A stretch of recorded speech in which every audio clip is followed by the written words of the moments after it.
આ વીકનો ask nurse Rupal question છે, શું હોસ્પિસ મેળવવા માટે મમ્મીને ફરીથી ખસેડવા પડશે? ના, તમારા પ્રિયજન જ્યાં હોય ત્યાં હોસ્પિસ ટીમને અસેસમેન્ટ માટે આવવા માટે કહી શકો છો. હોસ્પિસ ઘરે, નર્સિંગ હોમમાં અથવા અસિસ્ટેડ લિવિંગ ફેસિલિટીમાં આવી શકે છે.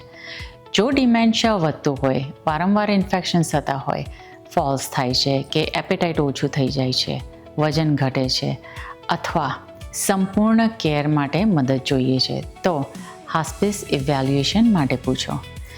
એ ટીમ તમારા પ્રિયજનનું અસેસમેન્ટ કરશે, આ મુશ્કેલ સમયમાં તમારા પરિવારને માર્ગદર્શન આપશે અને કયો સપોર્ટ મળી શકે છે તે સમજવામાં મદદ કરશે. તમે આમાં એકલા નથી. તમારા પ્રિયજન જ્યાં રહે છે ત્યાં જ હોસ્પિસ અસેસમેન્ટ ગોઠવવા માટે કેર ટીમને પૂછો.